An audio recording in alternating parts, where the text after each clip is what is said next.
తిరిగి BCN news కి స్వాగతం. కాకినాడ సబ్ డివిజన్ పరిధిలోని 1 town, 3 town, port, Indrapalem, Karapa police స్టేషన్ల పరిధిలో ఇంట్లో ఎవరూ లేని సమయంలో చోరీలకు పాల్పడుతున్న 5 సభ్యులను అరెస్ట్ చేసినట్లు జిల్లా ఎస్పీ బిందు మాధవ్ తెలిపారు. జిల్లా పోలీస్ కార్యాలయం ఏర్పాటు చేసిన మీడియా సమావేశంలో ఎస్పీ మాట్లాడుతూ తాళాలు వేసి ఉన్న ఇళ్లను లక్ష్యంగా చేసుకుని పలు చోరీలకు పాల్పడుతున్న సభ్యులను అరెస్ట్ చేసి వారి వద్ద నుండి సుమారు 41 లక్షల విలువైన 331 గ్రాముల బంగారు ఆభరణాలు, 1,60,000 విలువైన 1 కేజీ వెండి రికవరీ చేసినట్లు తెలిపారు. 1 town, 3 town, port police station, Indrapalem, Karapa ఈ పోలీస్ స్టేషన్ల పరిధిలో 7 దొంగతనాల్లో హౌస్ బ్రేకింగ్స్, ఇంటి డోర్ బ్రేక్ చేసి లాక్ బ్రేక్ చేసి లోపలికి వెళ్ళి దొంగతనం చేసిన కేసుల్లో ఒక 5 ముద్దాయిల్ని అరెస్ట్ చేయడం జరిగింది. వీళ్ళ దగ్గర నుంచి బంగారం, వెండి మొత్తం to the tune of 42,60,000 recover చేయడం జరిగింది. ఈ కేసులో మొత్తం దొంగతనానికి పాల్పడిన వాళ్ళు 3, వాళ్ళ దగ్గర నుంచి దొంగ బంగారం కానీ వెండి కానీ కొన్న వాళ్ళు 2 అరెస్ట్ అయ్యారు. ఇంకా 2 ముద్దాయిలు అబ్స్కాండింగ్లో ఉన్నారు. వాళ్ళని కూడా కేసులో ఇంక్లూడ్ చేశాము. త్వరలో వాళ్ళని కూడా అరెస్ట్ చేసి వీళ్ళు సెండ్ దెమ్ టు రిమాండ్. వీళ్ళందరూ జనరలీ దొంగతనానికి పాల్పడేటప్పుడు మా ఇంట్రాగేషన్లో చెప్తున్నది ఏంటంటే ఇంటి తాళాలు బయటికి కనపడేలాగా వేయటం. ఒకవేళ ఎవరైనా ఇంటి దగ్గర నుంచి బయటకు వెళ్తుంటే మెయిన్ డోర్కి కానీ ఆ బయట ఉన్న గేట్కి కానీ పెద్ద పెద్ద తాళాలు వేస్తున్నారు. ఆ తాళం వేస్తే ఐడెంటిఫై అవుతుంది. సెకండ్ థింగ్, దొంగతనం చేసేటప్పుడు తాళం కిటికీ దగ్గర అక్కడున్న కుండీ కింద ఎక్కడో పెట్టి వెళ్తున్నారు. సో ఇట్లాంటివి అబ్జర్వ్ చేసి చెప్పుల స్టాండ్లో అక్కడ పెడితే అబ్జర్వ్ చేసి అవి తీసుకుని దొంగతనానికి పాల్పడుతున్నారు. సో దీని గురించి అందరూ దయచేసి ఎవరైనా ఇంటి దగ్గర నుంచి బయటకు వెళ్ళేటప్పుడు మోర్ దాన్ 1 నైట్ బయటకు వెళ్తున్నప్పుడు లాక్డ్ హౌస్ మానిటరింగ్ సిస్టమ్ అని ఒకటి ఉంది పోలీస్ వారి దగ్గర, అది వినియోగించుకోవాలని కోరుకుంటున్నాము. అట్లనే ఇంత విజిబుల్గా తాళాలు వేయటం లేదా న్యూస్ పేపర్లు క్యాన్సిల్ చేసుకోకుండా రిపీటెడ్గా రోజు అక్కడ ఒక న్యూస్ పేపర్ పడి ఉండటం ఇట్లా కనపడటం వల్ల ఎక్కువ దొంగతనాలు జరుగుతున్నాయి. సో దయచేసి LHMS యూజ్ చేసుకోండి, సీసీ కెమెరాలు అమర్చుకోండి. సీసీ కెమెరాలు విత్ సైరన్ కూడా వస్తున్నాయి ఇప్పుడు, they are not very expensive. దయచేసి అవి అమర్చుకోవటం, అట్లనే నియరెస్ట్ పోలీస్ స్టేషన్కి ఇంటిమేట్ చేస్తే ఇట్లాంటి ఇన్సిడెంట్స్ మనం జరగక ముందరే అవాయిడ్ చేయడం జరుగుతుంది. సో ఈ డిటెక్షన్లో ఎఫర్ట్స్ పెట్టి ప్రజల డబ్బులు వెనక్కి తీసుకొచ్చి కేసు డిటెక్ట్ చేసినందుకు I appreciate SDPO Kakinada Devaraj, అట్లనే CCS inspector Krishna, port inspector Sunil, Kakinada rural inspector Krishna Chaitanya, అట్లనే crime SI Vinay Pratap, Indrapalem SI Veerababu, port SI Narendra Satish Babu and other ASIs, HCs, PCs కూడా దీనిలో పార్టిసిపేట్ చేశారు. సో ఇదంతా కోఆర్డినేట్ చేసినందుకు మా SBDSP గారిని కూడా కంగ్రాచులేట్ చేస్తున్నాను. ఇట్లాంటివి అరికట్టాలంటే నేను ఇందాక చెప్పింది దయచేసి ఇది ఎక్కువ సర్క్యులేట్ చేయండి. ఇంటికి కనపడేలాగా ఊరెళ్ళినప్పుడు తాళాలు వేసుకోకూడదు. అట్లనే వీలున్నంత వరకు సీసీ కెమెరాలు అమర్చుకోవాలి. LHMS సౌకర్యం దయచేసి యూటిలైజ్ చేసుకోండి. మీరు కనుక లాక్డ్ హౌస్ మానిటరింగ్ సిస్టమ్కి ఆఫ్ చేస్తే మీ ఇంట్లో ఒక కెమెరా పెట్టడం జరుగుతుంది. బేస్డ్ ఆన్ దట్ ఎక్కడైనా హౌస్ బ్రేకింగ్ అయితే వెంటనే వెళ్ళిపోతాం మేము సీన్కి, మాకు అలర్ట్ వస్తుంది. ఇవన్నీ దయచేసి చేయండి. నియరెస్ట్ పోలీస్ స్టేషన్లో కూడా ఇంటిమేట్ చేయండి if you're going for a longer period. And other important thing, ఇంట్లో దయచేసి ఎక్కువ బంగారాలు అవి పెట్టుకోకండి. బ్యాంకులు, లాకర్లు ఉన్నది అందుకే, వాటిల్లో పెట్టుకుంటే it will be more safe. Hyderabad లో జరుగుతున్న క్షత్రియ వన భోజనాలు ఈ నెల 16వ తేదీ ఆదివారం ఉదయం నుంచి సాయంత్రం వరకు కూకట్పల్లి కైతలాపూర్ గ్రౌండ్స్ లో జరుగుతాయని, ఈ కార్యక్రమానికి క్షత్రియ పెద్దలు, క్షత్రియ నాయకులు విచ్చేస్తున్నారని ఆర్గనైజింగ్ కమిటీ నాయకులు తెలిపారు. క్షత్రియులు అందరూ కుటుంబ సమేతంగా విచ్చేసి విజయవంతం చేయాలని శ్యామలరాజు వర్మలు కోరారు. కమిటీ సభ్యులు క్షత్రియ యువతతో కలిసి శనివారం ఏర్పాట్లను సమీక్షించారు. 16 నవంబర్ 2025లో మన Kukatpally housing board colony back side Kaithalapur గ్రౌండ్లో ప్రతి సంవత్సరం మనం కలిసి అదే ప్లేస్లో ఘనంగా కార్తీక వనభోజన కార్యక్రమం చేయడానికి అందరూ నిర్ణయించడం అయింది. సో ఈ కార్యక్రమానికి మన సోదరీమణులు, కుటుంబ సభ్యులు అందరూ కూడా వచ్చి అందరూ కార్తీక వనభోజనం కార్యక్రమాన్ని ఎంజాయ్ చేస్తూ ఈ వనభోజన కార్యక్రమాన్ని దిగ్విజయం చేయవలసిందిగా అందరూ మీ బంధువులు, మీ స్నేహితులను కూడా తీసుకొచ్చి ఈ కార్యక్రమంలో పాల్గొనవలసిందిగా విజ్ఞప్తి చేస్తుంది. అందరికీ నమస్కారం. క్షత్రియ బంధుమిత్రులందరికీ ఇదే మా ఆహ్వానం. రేపు 16వ తారీఖున Kukatpally Kaithalapur ground 15th phase నందు జరుగు కార్తీక వనభోజన కార్యక్రమాలకి మీ అందరికీ ఆహ్వానం పలుకుతున్నాము. ఈ కార్యక్రమంలో అనేక రకమైన సాంస్కృతిక కార్యక్రమాలు, ఆటల పోటీలు పిల్లలకి మరియు ఆడవాళ్ళకి ప్రత్యేకంగా ఏర్పాటు చేయడం జరిగింది.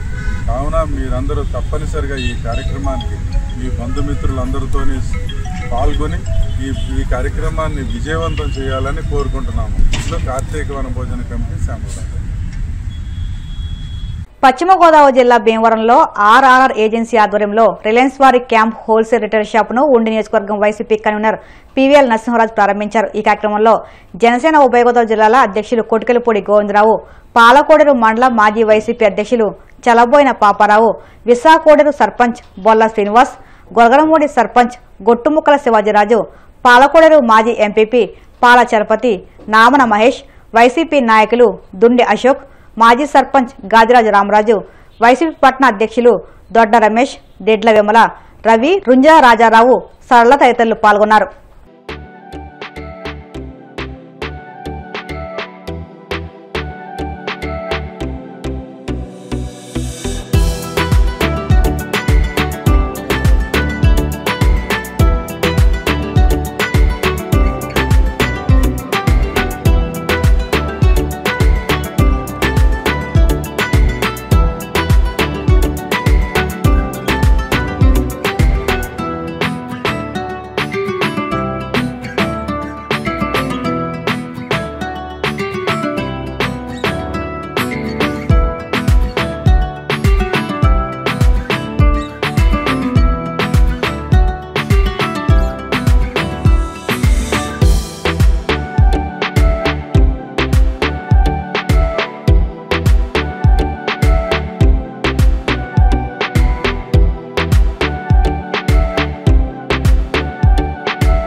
ప్రకాశం జిల్లా గిద్దలూరు పట్టణంలోని టీడీపీ కార్యాలయంలో నూతన మండల అధ్యక్షులు, ఉపాధ్యక్షులు ప్రమాణ స్వీకార కార్యక్రమం ఘనంగా జరిగింది.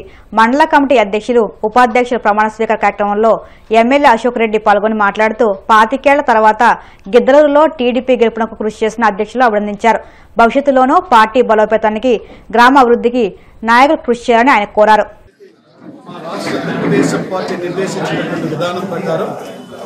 మండల పార్టీ అధ్యక్షులు, ప్రధాన కార్యదర్శులు వారి యొక్క ప్రమాణ స్వీకార కార్యక్రమం, గ్రామ పార్టీ అధ్యక్షులు, ప్రధాన కార్యదర్శుల యొక్క ప్రమాణ స్వీకారాన్ని నిర్వహించడం జరిగింది. ఈ ఎన్నిక కాబడినటువంటి వ్యక్తులందరికీ ఈ సందర్భంగా నేను ఒక సూచన చేస్తా ఉన్నాను. పదవులు అలంకారప్రాయంగా ఉండకూడదు. ఆ పదవులు పార్టీ పరంగా, ప్రభుత్వ పరంగా అనేటువంటిది కాదు. ఏ పదవులోనైనా వారి యొక్క సామర్థ్యాన్ని ఆ పదవికి వన్నతిచ్చే విధంగా ఉండాలి తప్పితే పదవులు అలంకారప్రాయంగా మాత్రం ఉంచుకోవద్దనేటువంటి విషయాన్ని ఈ సందర్భంగా తెలియజేస్తూ, ఎవరినైతే ఇవాళ ఎంపిక కాబడ్డారో వీరందరూ కూడా పూర్తి స్థాయిలో చక్కటి సామర్థ్యం కలిగినటువంటి వ్యక్తులు.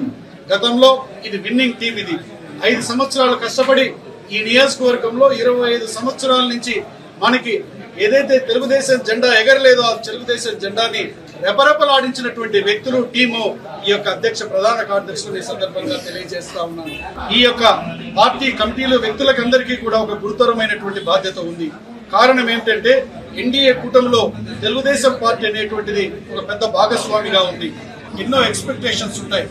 ఒకవైపు పార్టీని, రెండో వైపు ప్రజల్ని, గ్రామ అభివృద్ధిని, వీటిని బ్యాలెన్స్ చేసుకుని వీరు సమన్వయంతో ముందుకు తీసుకుపోవాల్సిన అవసరం ఉంది అని ఈ సందర్భంగా నేను తెలియజేస్తా ఉన్నాను. నేను ఈరోజు మా యొక్క అధినాయకుడైనటువంటి గౌరవ ముఖ్యమంత్రి గారు నారా చంద్రబాబు నాయుడు గారు, మా యువ నాయకుడు నారా లోకేష్ బాబు గారు, వీరి యొక్క సారథ్యంలో అనుభవజ్ఞంతో కూడినటువంటిది ఒకవైపు ఉంటే, యువరక్తంతో కూడినటువంటి ఒకవైపు, వీరిద్దరూ కలిసి ఈరోజు పార్టీని కొత్త పుంతను తొక్కిస్తూ రాష్ట్రంలో తిరుగులేని శక్తిగా రాబో 30 సంవత్సరాల్లో తెలుగుదేశం పార్టీ నిరంతరం అధికారంలో ఉండేలాగా వారు చేస్తున్నటువంటి తీరుని మేము కూడా ఆదర్శంగా తీసుకునే నియోజకవర్గంలో ముందుకు పోతామని తెలియజేస్తూ, నేను మరలా చెప్తా ఉన్నాను, నేను కమిటీ సభ్యులందరికీ పార్టీ నిర్దేశించినటువంటి ప్రతి కార్యక్రమాన్ని మీరు పూర్తి స్థాయిలో నిర్వహించవలసిందే అనేటువంటి తెలియజేస్తూ, గ్రీవెన్సెస్ కార్యక్రమం కానివ్వండి, లేకపోతే పెన్షన్ పంపిణీ కార్యక్రమం కానివ్వండి, లేకపోతే తహసీల్దార్ ఆఫీసెస్ కూడా అక్కడ ఉన్నటువంటి ప్రజా సమస్యల పరిష్కారం కోసం ప్రజల పక్షాన అక్కడ వెళ్ళి రిప్రజెంటేషన్స్ ఇచ్చేటువంటిది కానివ్వండి, లేకపోతే మనకి హాస్పిటల్స్ కావచ్చు, హాస్టల్స్ కావచ్చు, వీటన్నిటిని విజిట్ చేసి అక్కడ ఉన్నటువంటి పరిస్థితులు ఏ విధంగా ఉన్నాయో తెలుసుకుని వాటిని మెరుగుపరిచేటువంటి దానికి మనం అధికారంలో ఉన్నటువంటి పార్టీగా, అధికారంలో ఉన్నటువంటి పార్టీ ప్రతినిధులుగా మీ అందరి యొక్క బాధ్యత ఉందనేటువంటి విషయాన్ని తెలియజేస్తూ వార్తలు ముగించే ముందు ముఖ్యాంశాలు మరొక్కసారి. సిఐఐ సదస్సు రెండో రోజు 10 పారిశ్రామికవేత్తలతో సీఎం చంద్రబాబు భేటీ. 1201 కోట్ల రేమండ్ ప్రాజెక్టులకు వర్చువల్ గా శంకుస్థాపన. ఏపీలో 10,000 కోట్లు పెట్టుబడి పెట్టనున్న ఆర్ఆర్పీ ఎలక్ట్రానిక్స్. 2029 నాటికి 20,000కు పైగా స్టార్టప్లు, 1,00,000 ఉద్యోగాల కల్పన ధ్యేయమన్న మంత్రి నారా లోకేష్. టీడీపీకి అండాదండ పార్టీ కార్యకర్తలే అన్న మంత్రి నిమ్మల రామనాయుడు. కష్టపడే వారిని గుర్తించి సముచిత స్థానం కల్పించడమే టీడీపీ అజెండాని స్పష్టీకరణ.